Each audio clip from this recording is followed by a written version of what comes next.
Salut à tous, aujourd'hui on repasse à table avec Tokaido, ou plus précisément avec Crossroads et Matsuri, les deux extensions pour le jeu d'Antoine Boza et de Nayad. Si le premier voyage le long de la côte japonaise s'était volontairement montré calme et apaisant, il faudra désormais compter sur de nouveaux voyageurs et de nouveaux effets à chaque station pour varier les plaisirs. Il ne faudra pas non plus oublier les festivals qui s'organisent sur le chemin et qui risquent bien de perturber votre zénitude. Je vous explique tout de suite comment ça se passe.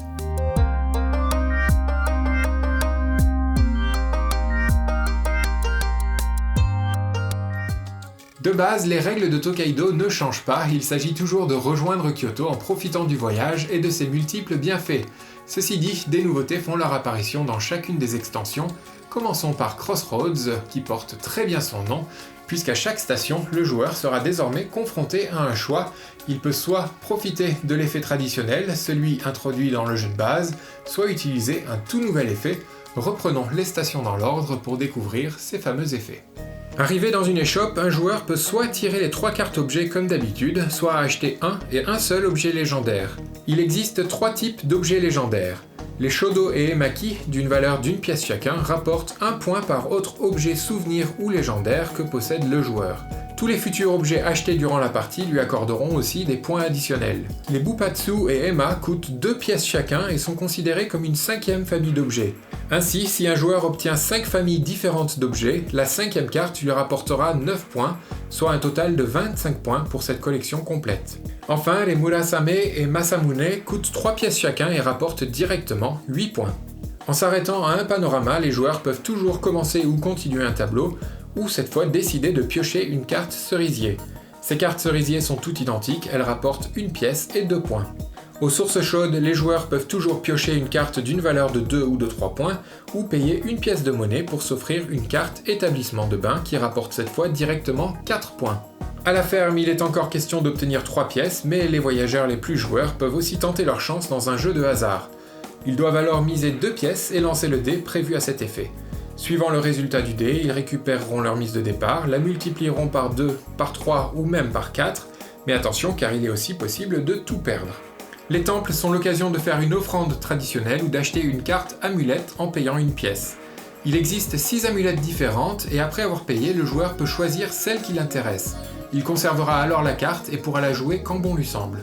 Il peut ainsi obtenir l'amulette de la vitalité qui lui permet de jouer même s'il se trouve en première position sur la route, ou l'amulette de la fortune qui permet de lancer le dé avant de se déplacer pour tenter de gagner 1, 2, 3 ou même 4 pièces de monnaie. Grâce à l'amulette de la santé, un joueur n'a pas à se poser de questions, il pourra profiter des 2 effets offerts par une station dans l'ordre qu'il souhaite. Par exemple, il peut obtenir 3 pièces à la ferme et immédiatement miser 2 d'entre elles pour tenter d'en obtenir plus à la salle de jeu. L'amulette de l'amitié permet à son propriétaire de s'arrêter sur une station déjà occupée, tandis que l'amulette de l'hospitalité permet de manger gratuitement. Enfin, l'amulette de la piété permet de donner au temple toutes les pièces dépensées lors de l'achat d'une carte, qu'il s'agisse d'un souvenir, d'un repas ou d'autre chose. Sur les stations rencontres, un joueur a désormais le choix entre tirer la première carte rencontre, comme d'habitude, ou acheter l'une des 6 cartes calligraphie qui accordent toutes des bonus de points sous condition. La carte prévoyance rapporte ainsi 2 points supplémentaires par pièce encore en sa possession à la fin du jeu.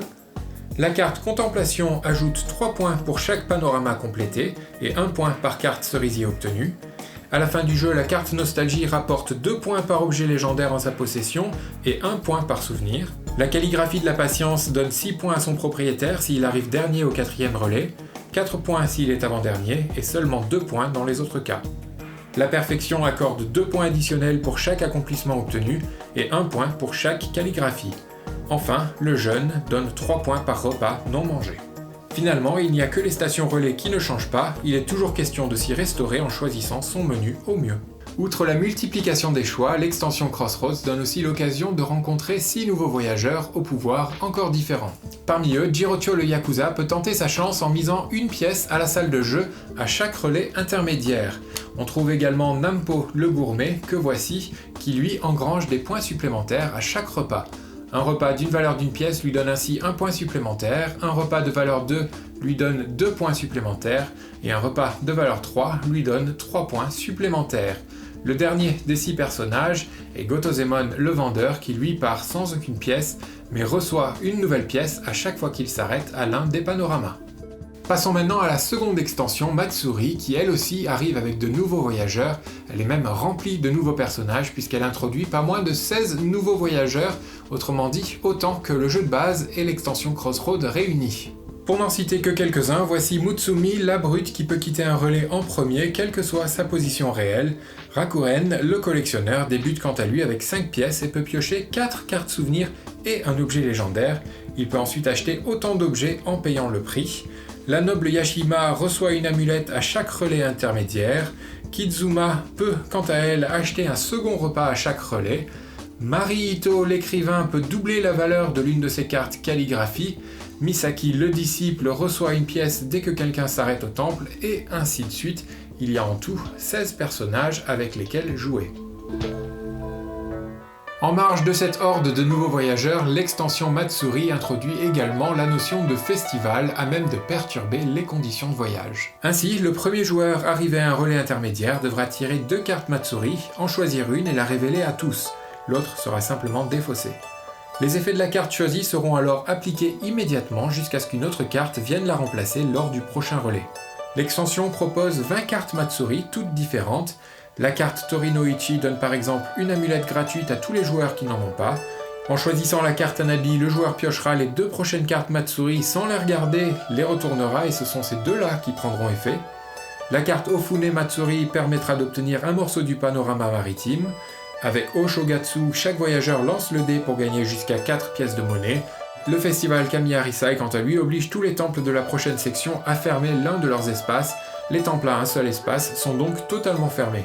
Citer toutes les cartes Matsuri serait bien trop long, il s'agit simplement de savoir qu'elles changent généralement la manière d'aborder la prochaine portion du voyage, mais peuvent également servir à bloquer volontairement un adversaire, en lui interdisant par exemple l'accès à un certain type de station. De quoi donc ajouter une fine couche stratégique à la partie. Voilà, vous savez maintenant à quoi vous attendre avec ces 2 extensions, Crossroads et Matsuri, pour le jeu Tokaido. Je vous donne donc rendez-vous dans un prochain épisode où nous parlerons d'un tout autre jeu de société. A bientôt, ciao.